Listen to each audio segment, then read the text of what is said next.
नाईन्थचा बघा, नाईन्थ जे आहे फार वर झालं का, नाईन्थ जे आहे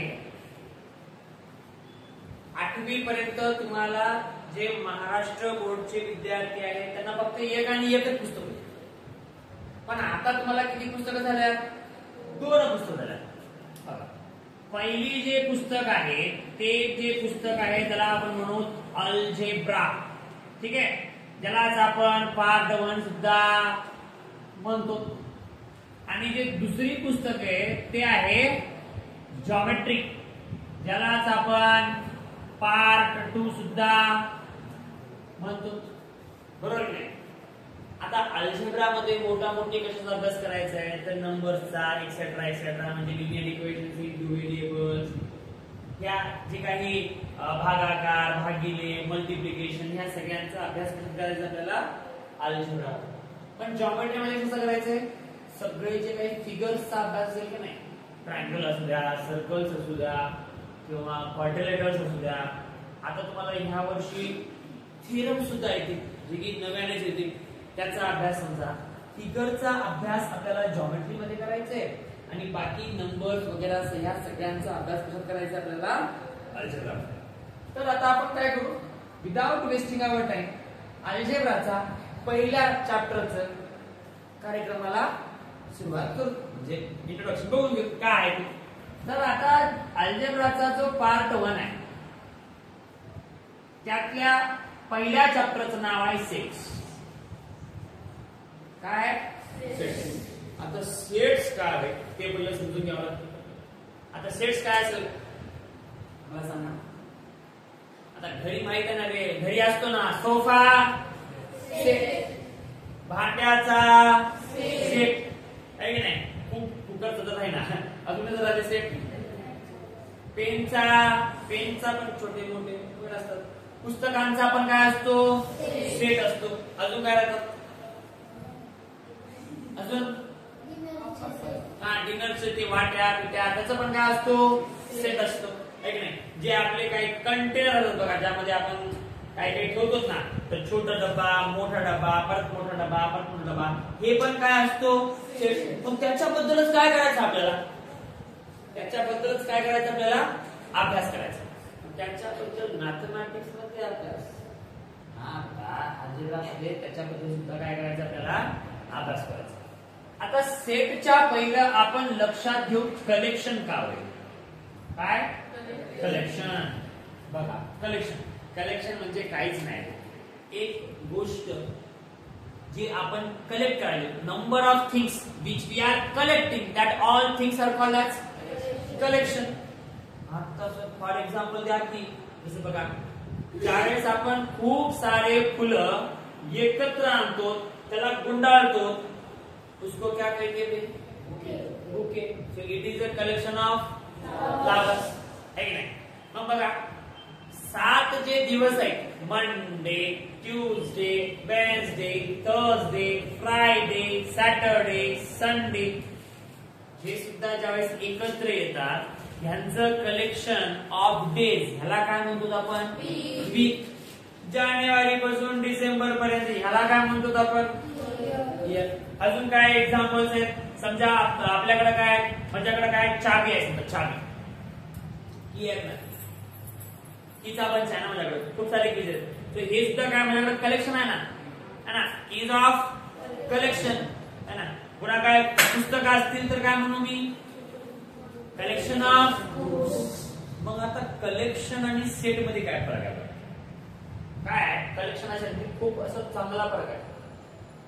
कोणाला बी जाऊन तुम्ही विचारा, भारतातल्या किंवा बाहेर देशातल्या, Africa, West Indies, America, England, त्याचं आणि तुमचं जर उत्तर सेम आलं त्याला काय म्हणायचं, same.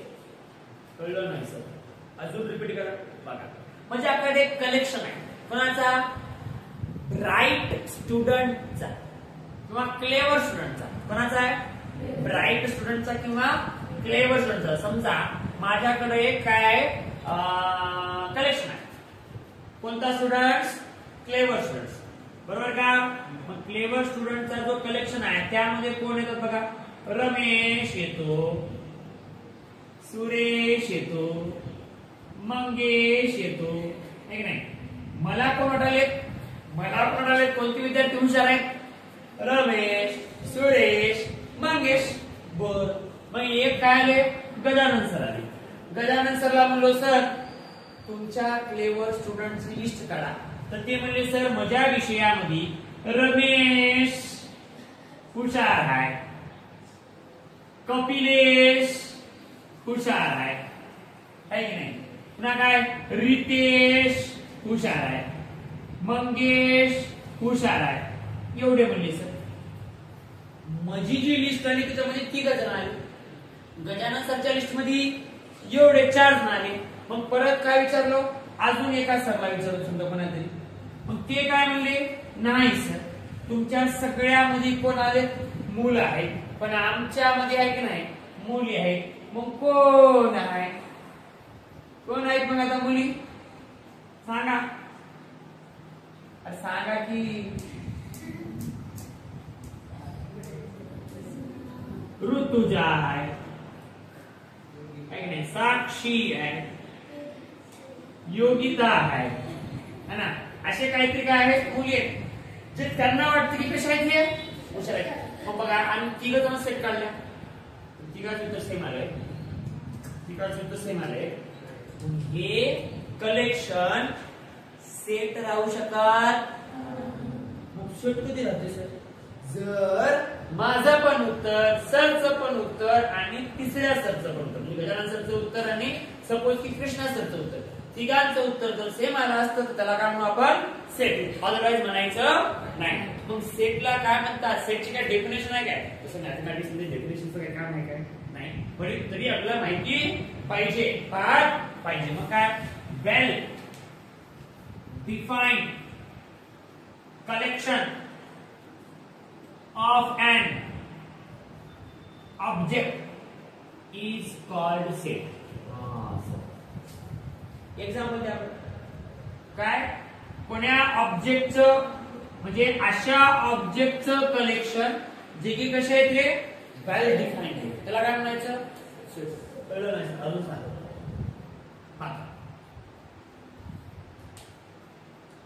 Weeks in the days, collection of weeks in the days. मी लिहिणार Monday, Tuesday, Wednesday, Thursday, Friday, Saturday, Sunday. गोजरी काय सांगणार? Monday, Tuesday, Wednesday, Thursday, Friday, Saturday, Sunday. अजून कोणता डे येणार आहे का त्याच्यामध्ये? जी जे सांगेल तेच सांगणार आहे. याच्या व्यतिरिक्त अमेरिकेमध्ये बसलेला जो डोनाल्ड ट्रम्प साहेब आहे ते सुद्धा काय म्हणते? तेच म्हणते. चेंज होणार का उत्तर? मग आपल्याला ह्या कलेक्शनला काय म्हणता येते? सेट म्हणता येते. मग परत मी म्हणेन सेट ऑफ नॅचरल नंबर. मग माझ्या सेट ऑफ नॅचरल नंबर मध्ये काय येईल? 1 2 3 4 5 6 7 8 कुठपर्यंत? मग तुमच्या सेट मध्ये बी काय येईल? नॅचरल नंबरच्या तेच वेगळी उतरणार आहे नाही. मग अजून कलर्स इन द रेनबो. मला सांगा, मी पण 7च म्हणत, तुम्ही पण 7, कोणी पण 7. अजून कोणते? तेच सांगतात की विचित्र सांगणार आहे का त्यांनी कुठला? त्याला बी काय म्हणायचं? सेट. पण मी असं जर म्हणलो rich people in our town, मग आता माझे उत्तर कसे असतील? वेगळे. एखाद्या वेगळ्या पर्सनचे पण उत्तर कसे असतील? वेगळे. कारण त्याला वाटत ना माझ्या पुढे, मला वाटत नाही माणूस कसा आहे, श्रीमंत आहे, हे माणूस कसा आहे, गरीब आहे, तर म्हणाल ना. म्हणजे माझं उत्तर त्याचं उत्तर कसं असेल? वेगवेगळं. मग वेगवेगळं असेल त्याला सेट म्हणायचं का? त्याला सेट म्हणायचं नाही. तर सेट कोणाला म्हणायचं? अशा कलेक्शन ऑफ ऑब्जेक्ट्सला जे की वेल डिफाइंड आहेत आणि सगळ्यांचं कलेक्शनचं उत्तर कसं येते? त्यालाच काय म्हणायचं? सेट्स. ठीक. जसं की फॉर एक्झाम्पल काय काय बघले आपण? वीक्स ऑफ द डेज किंवा मंथ इन अ इयर. उत्तर काय येते? तेच येते. Planets in our solar system. उत्तर येते. Continents in on earth. Continents on earth काय येते? 7च. कोणाला बी विचारा काय येते बेटा? 7. प्राईम नंबर सांगा बरं मला. सांगा collection of prime number. Sheetal काय येईल? 2 3 5 7 11 13 17 20 अशी देते. ह्याच्या व्यतिरिक्त काय येणार नाही. तर सेट्स कळाला का? सेट्स म्हणजे काय? सगळ्यांचं उत्तर कसं आलं पाहिजे? सेट्स किंवा well defined collection of an object is called किंवा इज नोन ऍज सेट. काही प्रॉब्लेम सेट मध्ये? आता सेट तर समजलं असावं. समजलं ना? आवाज द्या. मग आता सेट लिहिण्याचे पण पद्धती आहेत ना. काय हो? सेट्स लिहिण्याचे सुद्धा काय आहेत? पद्धत आहेत. मग सेट लिहिण्याचे प्रामुख्यानं 2 पद्धती. किती पद्धती? 2 पद्धती. पहिली पद्धत लिस्टिंग मेथड. कोणती? Listing method. ठीक. दुसरी पद्धत रूल मेथड किंवा यालाच म्हणायचं सेट बिल्डर फॉर्म. बिल्डर म्हणजे शक्तिशाली न होते जे मित्र बिल्डर ते नव्हे. Set builder form. आणि इकडं दुसरा ह्याचा पण अल्टरनेटिव्ह नेम आहे ज्याला आपण म्हणू रोस्टर मेथड किंवा रोस्टर फॉर्म. काय हो? रोस्टर मेथड किंवा रोस्टर फॉर्म. लिहिण्याच्या पद्धती किती? 2. एक तर लिस्टिंग मेथड किंवा रोस्टर फॉर्म, दुसरी रूल मेथड किंवा सेट फॉर्म. हा येऊन तर दाखवा. आता मला सांगा, मस्त काहीतरी नाव आहे, काहीतरी नाही, नितेश नाव आहे. तुमचंही प्रत्येकाचं काहीतरी काहीतरी काहीतरी काय आहे हो नाव आहे. मग सेटचं पण काय असायला पाहिजे? पण सेटचं नाव कोणी देऊ? आपण देऊ आता, है ना. ते काय करतो? दोन्ही पद्धतीने काय करतो? सेट लिहितो. एक नाही. पहिली पद्धत जी सोपी पद्धत आहे, पहिली पद्धत जी सोपी पद्धत आहे ती पद्धत म्हणजे कोणती? लिस्टिंग वाली. काय व्हायचं पद्धत समजून सांगा ना, मला कळते. बघा काय ये या सेटचं नाव काय आहे? ए इज इक्वल्स टू. बरोबर. आता सेट कधी बी आहे की नाही ह्या कर्ली ब्रॅकेट मध्येच लिहितात. लक्षात करा.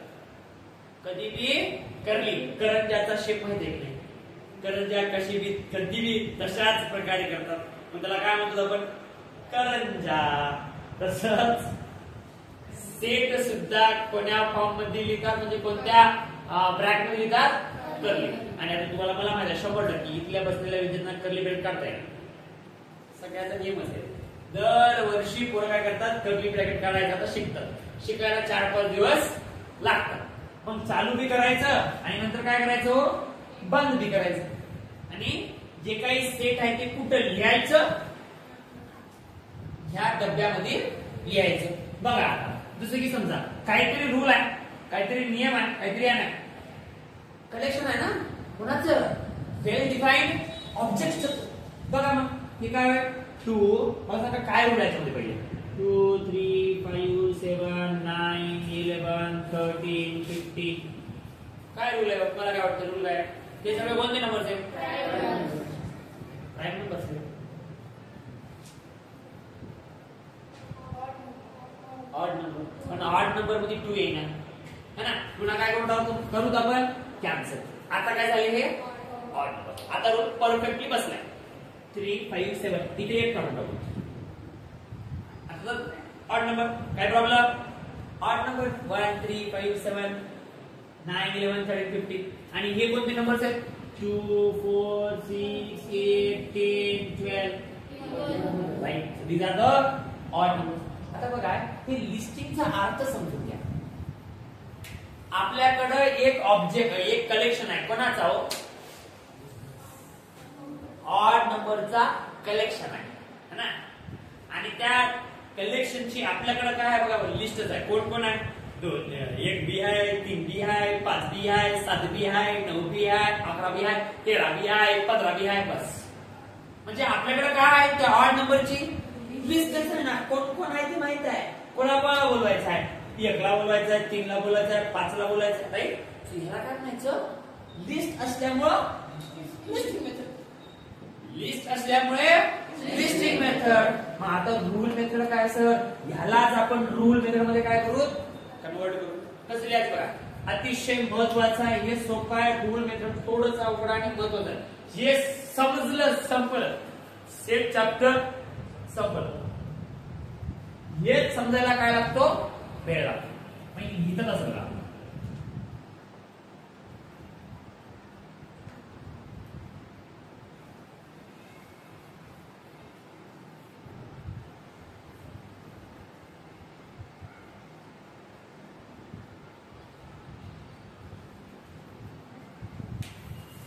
काय होईल? इथलं मधलं वाचता येते कारण सोपं लिहिलो मी यावेळेस. इथे सुद्धा कंडिशन टाकता आली असती पण टाकलो नाही. ठीक. आता वाचायचं कसं बघा. आता वाचच बघा. मी पहिलं वाचतो तर तुम्ही वाचण्याचा काय करा? प्रयत्न करा.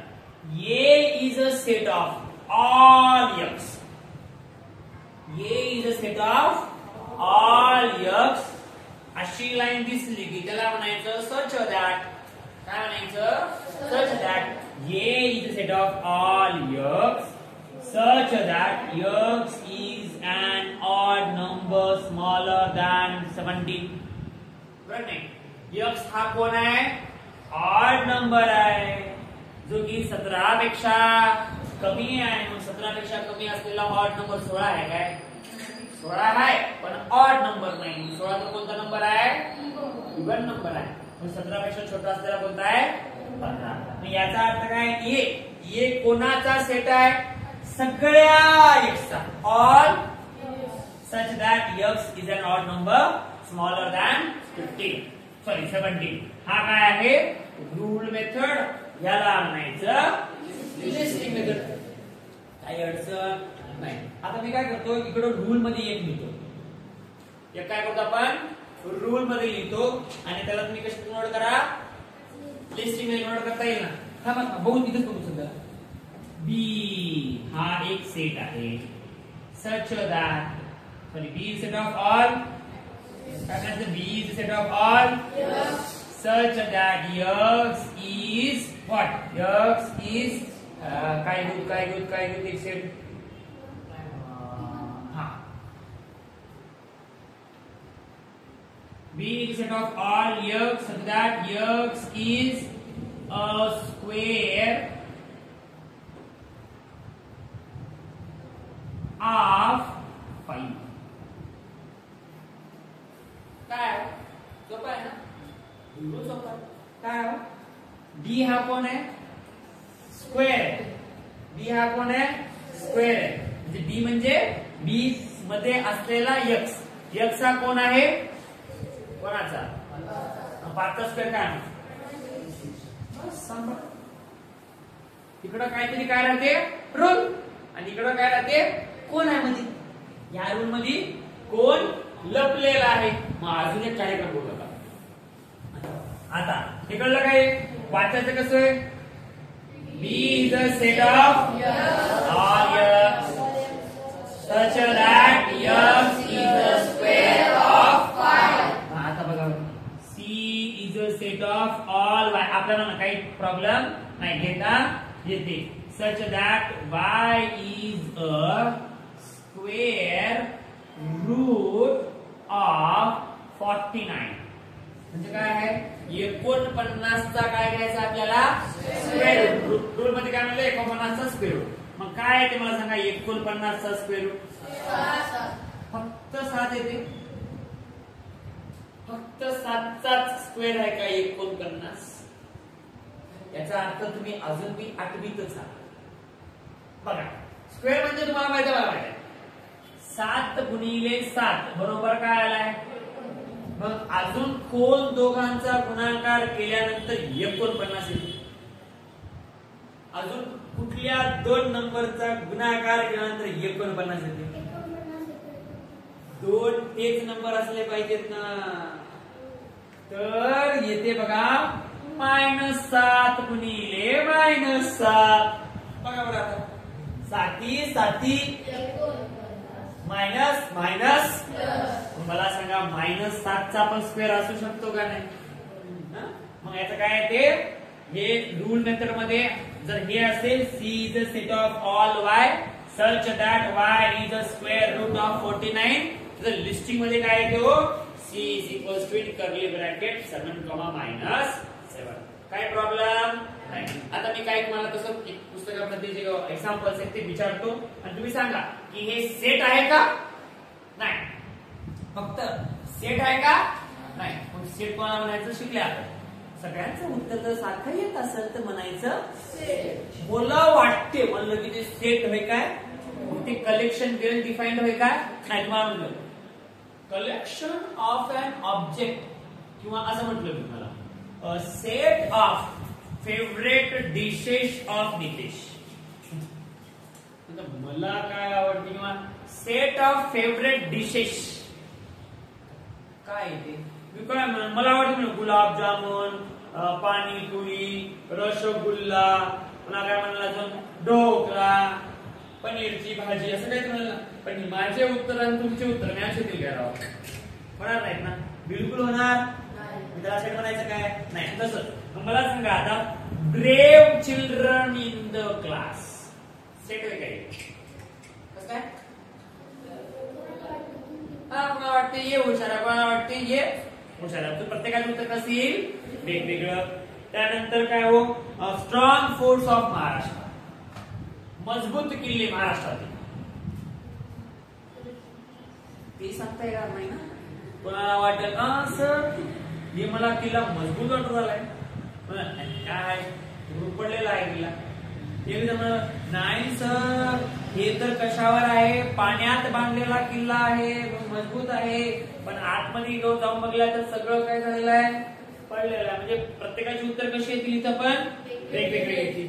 मग मंथ्स इन अ इयर प्रत्येकाची उत्तर कशी येतील सेम. First 10 counting numbers 1 2 3 4 5 6 7 8 9 10. पुन्हा planets in our solar system येईल का नाही? काय प्रॉब्लेम काही इशू?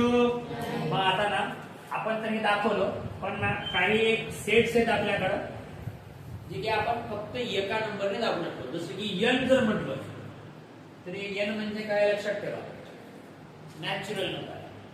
एन म्हणजे काय? हे कोणता सेट आहे? नॅचरल नंबरचा. नॅचरल नंबर म्हणजे कोण 1 3 4 5 आणि अप टू कुठपर्यंत बाबा संपतात काय? संपत नाही. त्याच्यानंतर डब्ल्यू म्हणजे कोण रे बाबा? ह्याचं काय नाव चेंज होत नाही. ह्याचं आपल्याला काय द्यायचं पण ह्याचं जर होल नंबरचा सेट असेल तर त्याला काय नाव द्यावं लागेल? डब्ल्यू. नॅचरल नंबरचा सेट असेल तर काय नाव द्यावं लागेल? एन. म्हणजे इथं होल नंबर कुठून स्टार्ट होतात? 0 1 2 3 4 आणि अप टू राईट. त्यानंतर कोणता आहे? आय. आय म्हणजे काय बाबा? इंटिजर्स. आणि सुरुवात कुठून होता तो माहित नाही. संपतात कुठं माहित नाही. त्याच्यानंतर क्यू. क्यू म्हणजे कोण आहे? क्यू म्हणजे रॅशनल नंबरचा शब्द. आणि रॅशनल नंबर म्हणजे काय सांगावं तुम्हाला आता p/q च्या फॉर्म मध्ये असलेले right. But q cannot be q zero असू शकत नाही. म्हणजे काय येत येतात फॉर एक्झाम्पल मध्ये काय हो? फॉर एक्झाम्पल मध्ये काय 3/2 आहे नाही 5/6 -7/8. आणि ऍक्च्युली नॅचरल नंबर बी काय रॅशनल नंबरच आहेत ना. कारण खाली काय नाही म्हणजे काय करायचे? होल नंबर बी काय आहे? खाली काय नाही म्हणजे काय करायचे? इंटिजर बी काय आहे? कारण खाली काय नाही म्हणजे काय राहते? आणि रॅशनल नंबर तर रॅशनल नंबरच. आता रॅशनल नंबर पेक्षा असलेला मोठा नंबर कोणता आहे? राईट. आणि रियल नंबर मात्र कशाने दर्शवतात? आर. आता रॅशनल नंबरने आर ने दर्शवला असतं तर रियल नंबर विचारायला भेटलं नसतं ना अल्फाबेट. म्हणून आपण रॅशनल नंबर क्यू नी real number R. Real number म्हणजे काय? Real number irrational plus rational. Irrational plus rational. Frame मध्ये येईल का खालचं? काय झालं? रॅशनल म्हणजे काय? सॉरी रियल नंबर म्हणजे काय? Irrational plus rational. आता मला सांगा रॅशनल तर कळाले तुम्हाला? यस. इरॅशनल काय? What are irrational numbers? सांगा प्रयत्न करा. चुकलं तर irrational number root 2 right, root 3, root 5, root 4 आहे ना कारण 4 कुठे येते बाहेर येते. मग ऍक्च्युली इरॅशनल नंबर म्हणजे असे नंबर्स जे नॉन टर्मिनेटिंग आहेत आणि नॉन रिकरिंग आहेत. Non terminating and non recurring. आता नॉन टर्मिनेटिंग म्हणजे काय बाबा, राईट, जे थांबत नाही म्हणजे नॉन टर्मिनेटिंग, आणि नॉन रिकरिंग म्हणजे काय, जे डबल डबल बी येणार, आणि रिकरिंग म्हणजे काय, जे डबल डबल येतात. मग आता रॅशनल नंबर कसे राहतात बघा, ही बघून घ्या. आता कॉन्सेप्ट आला तर समजूनच घ्या. रॅशनल आणि इरॅशनल.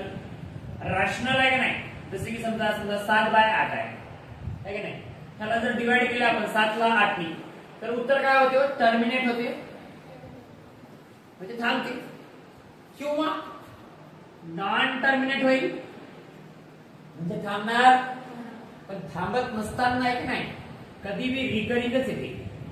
म्हणजे कुठले ना कुठले नंबर्स काय येतात, रिपीट रिपीट रिपीट रिपीट येतातच, यावंच लागते. त्यालाच काय म्हणतात, त्यालाच काय म्हणतात, म्हणजे एकतर थांबते टर्मिनेट होते, किंवा थांबणार नाही, पण थांबला नाही तर कोणी ना कोणी तर येतेच, रिपीट यावंच लागते, त्यालाच काय म्हणतात. इरॅशनलचं काय, इरॅशनल कधी बी नॉन टर्मिनेटिंग, थांबच ना, थांबणावी आणि कोणी रिपीट बी, म्हणजे non terminating and non repeat. लक्षात ठेवा, महत्वाचा मुद्दा आहे, पॉइंट आहे. काय काय, टर्मिनेटिंग हे रॅशनल कशा असतात, एकतर टर्मिनेटिंग किंवा नॉन टर्मिनेटिंग, आणि रिकरिंग राहतात म्हणजे रिपीट रिपीट येतात. पण इरॅशनल नंबर नॉन टर्मिनेटिंग राहतात म्हणजे थांबत तर नाही, पण नॉन रिकरिंग राहतात, repeat repeat B. Rational number मात्र रिपीट रिपीट येतात, इरॅशनल नंबर मात्र रिपीट रिपीट येत नाही. This is the difference between rational and irrational. Is everything clear right till this point, till right now? So I hope you have understood the listing method, that is roster form, and rule method, that is set with the form. Listing मध्ये list राहते, rule मध्ये काहीतरी rule राहते, किती सोपं आहे. आता लिस्टिंगला काय म्हणा, रोस्टर, आणि रूलला काय म्हणा, सेट बिल्डर. अवघड कोणती आहे थोडीशी, हेच अवघड आहे. रूल मेथड करा, तुम्हाला थोडस रूल वगैरे आहे, थोडस गोष्टी हे वाचता आलं पाहिजे. कसं वाचायचे, A is a set of all x such that x is an odd number smaller than 17. हे कसं असेल, B is a set of all x such that x is a square of 5. C काय असेल, C is a set of all y such that y is a square of 49. काय problem आहे, set chapter मध्ये set कशाला म्हणतात कळालेला आहे. कशाला म्हणतो, जर सगळ्यांचं उत्तर सगळ्या कलेक्शन मध्ये जर सेम सेम ऑब्जेक्ट असतील तर त्याला काय म्हणायचं, जसे की डेफिनेशन जर पाहिजे असेल तर काय डेफिनेशन मिळून टाकेल. काय होतं definition, well defined collection of an object is known as set. Right, जर उत्तर वेगवेगळे येत असेल, डिफर होत असेल तर त्याला सेट म्हणता येत. काय अडचण, मग सेट लिहिण्याचे किती पद्धती, 2 पद्धती. लिस्टिंग वाला एक, रूल वाला एक. लिस्टिंग मध्ये लिस्ट राहते, रूल मध्ये काही ना काहीतरी काय असतो, रूल लपलेला असतो. इथे थोडं वाचणं थोडंसं पाहावं लागेल, आणि आपण नंतर आता काय करूत, हा पोर्शन थांबूत आणि बाकीचा भाग लिहून घ्या. उद्याला